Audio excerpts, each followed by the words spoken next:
Hello everyone, welcome back to Soft Asia Tech. आज की इस वीडियो में हम लूप की बात करेंगे। आज हम जानेंगे कि लूप का यूज़ करके आप किस तरह से किसी स्ट्रिंग के कैरेक्टर्स को कैसे एक्सेस कर सकते हैं। यहाँ हम फॉर लूप और वाइल लूप दोनों का यूज़ करेंगे। So let's move on screen. यहाँ पर मैंने str1 is equal to Python pro ये मैंने एक स्ट्रिंग बनाया। इसको मैं फॉर लूप यूज़ करके एक्सेस करना चाहती हूँ इसके कैरेक्टर्स को। तो फॉर लूप विदाउट इंडेक्स आपको यहाँ सिंपली लिखना है फॉर सी, और सी की जगह आप कुछ भी लिख सकते हैं इन str1 जो कि इस स्ट्रिंग के वेरिएबल का नाम है, और प्रिंट करना है सी को। और अगर इंडेक्स नंबर के साथ करना है तो for I range length str1 यानी कि स्ट्रिंग का आपको लेंथ निकाल लेना है। ये लेंथ फंक्शन है जो कि आपके स्ट्रिंग का लेंथ निकाल कर आपको देता है। देन उससे जनरेट होगा नंबर, देन उसको आप प्रिंट कर सकते हैं इंडेक्स नंबर के साथ। इसके बाद हम वाइल लूप का यूज़ करेंगे। तो i इज़ इक्वल टू 0 करना है पहले, then while i less than और लेंथ निकाल लेनी है स्ट्रिंग का, और फिर आपको प्रिंट कर लेना है और i को इंक्रीज़ कर लेना है, मतलब इम्प्लीमेंट करना है 1 by 1। अब हम इसे प्रैक्टिकल करके देखते हैं। सो let's move on screen and do it practically with example. So my first example is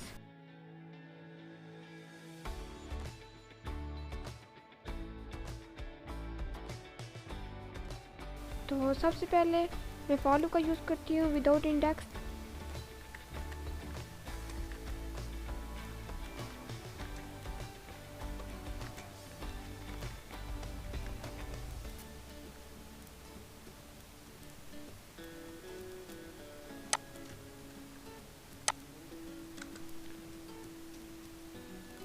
ये हमारा स्ट्रिंग है और इसके कैरेक्टर्स को मैंने एक्सेस करना है। तो मैं लिखूँगी फॉर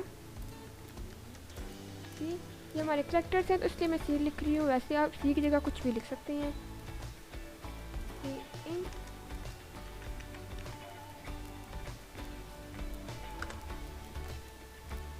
फिर मैं यहाँ प्रिंट कर लेती हूँ सी को।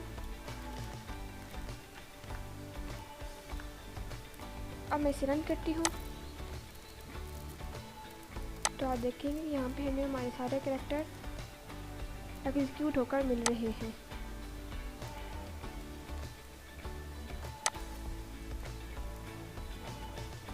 ये आप देख सकते हैं। तो मैं आपको समझाती हूँ कि ये एग्जीक्यूट कैसे हुए हैं। तो सबसे पहले ये हमारा str1 में हाउ आर यू, ये पूरे के पूरे 9 कैरेक्टर्स हैं। जब ये एग्जीक्यूट होता है कि str1 में जो पहला एलिमेंट है h है उसको c में डालो।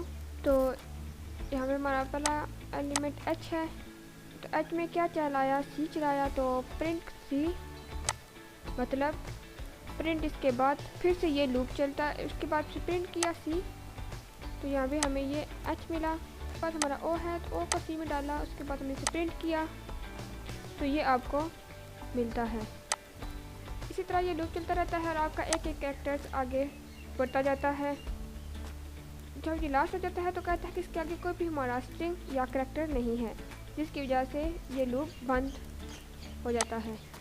और अगर इसके नीचे कोई कोड होगा तो वो आपको यहाँ पर एग्जीक्यूट होकर मिल जाएगा। अब हम बात करेंगे कि विद इंडेक्स जब आप फॉर लूप यूज़ करेंगे तो किस तरीके से यूज़ करेंगे। सो सबसे पहले हम इस स्ट्रिंग का लेंथ निकाल लेते हैं। लेंथ निकालने के लिए हम लेंथ फंक्शन का यूज़ करेंगे।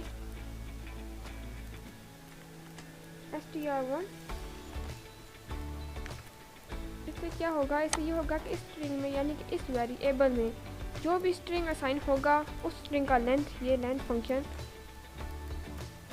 फंक्शन हमें रिटर्न करके दे देगा, जिसे हम एक n नाम के वेरिएबल में स्टोर कर देते हैं। अगर आप n को प्रिंट कर देते हैं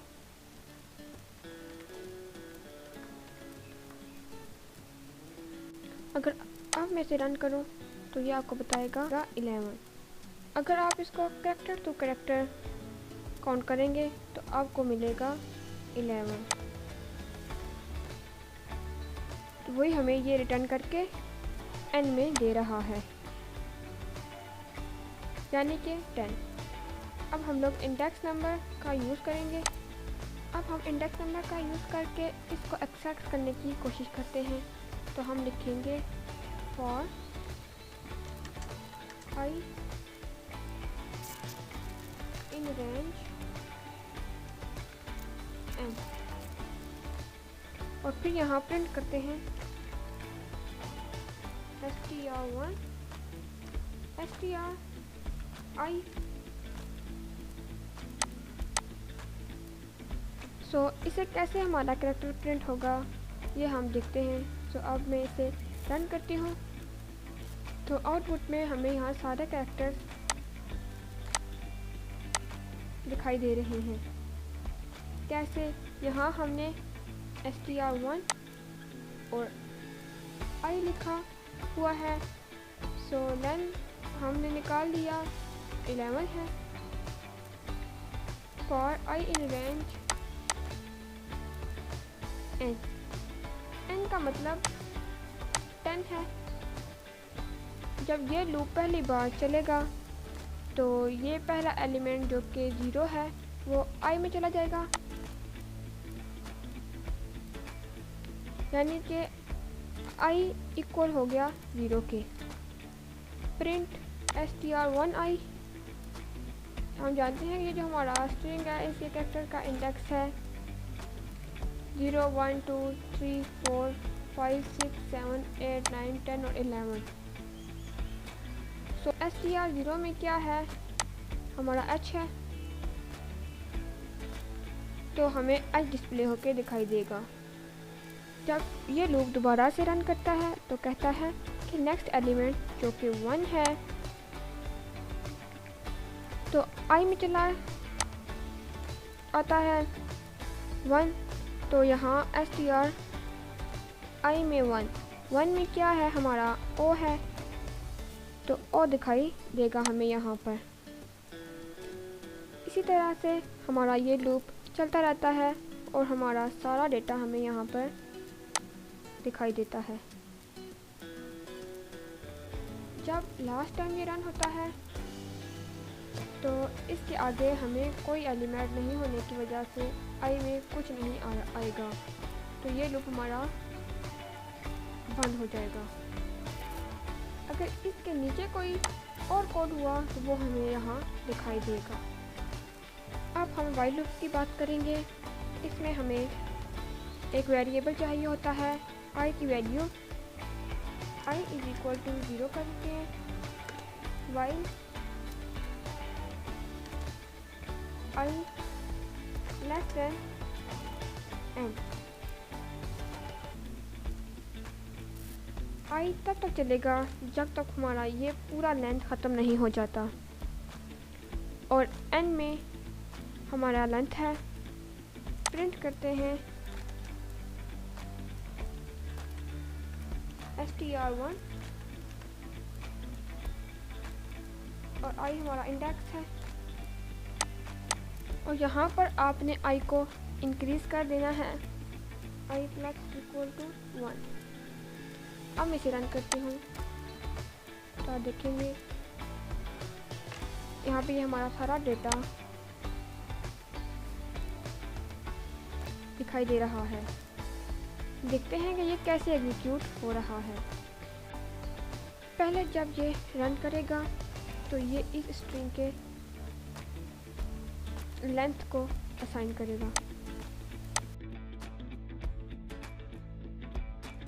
कितना हमारा लेंथ है, हमारा लेंथ है 11, तो इसमें आ गया 11 और I is equal to 0,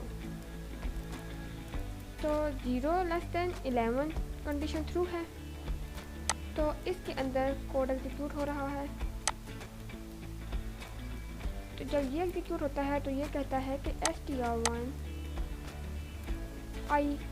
I का कितना वैल्यू है 0, str0 में हमारा एच है तो हमें यहाँ एच दिखाई दे रहा है। ये फिर से एग्जीक्यूट होता है और ये आई का वैल्यू इंक्रीज करता है। जो पहले 0 था वो अब 1 हो गया है। ये लूप फिर से रन करता है। आई का वैल्यू 0 से हो गया है 1। फिर से ये एग्जीक्यूट होगा। अब आई का वैल्यू 1 हो गया है। तो str1 में क्या है 1 पे ओ, तो हमें ओ दिखाई देता है। इसी तरह से एक इंक्रीज होता है आई में, इसी तरह एक इंक्रीज होता जाता है और वाइल लूप में चलता रहता है 1 एलिमेंट इंडेक्स नंबर के साथ यहाँ दिखाई देता है। जब लास्ट में ये चलेगा तो इसका जो लूप होगा वो 11 चलेगा, मतलब इसका वैल्यू 11 चलाएगा। जब 11 चलाएगा तो देखिएगा तो ये दिखाई क्या 11 लेस देन 11 है, नहीं तो ये कंडीशन फॉल्स हो जाएगा और अब आपका ये लूप बंद हो जाएगा। इसके नीचे अगर कोई कोड हुआ तो वो आपको एग्जीक्यूट होकर मिलेगा। तो गाइस, तो ये तरीका है लूप का यूज़ करके कैरेक्टर्स को एक्सेस करने का, यानी कि स्ट्रिंग के कैरेक्टर्स को एक्सेस करने का। आई होप आपको समझ में आ गई होगी। If you like this video, please like, comment, share and subscribe. Thanks for watching.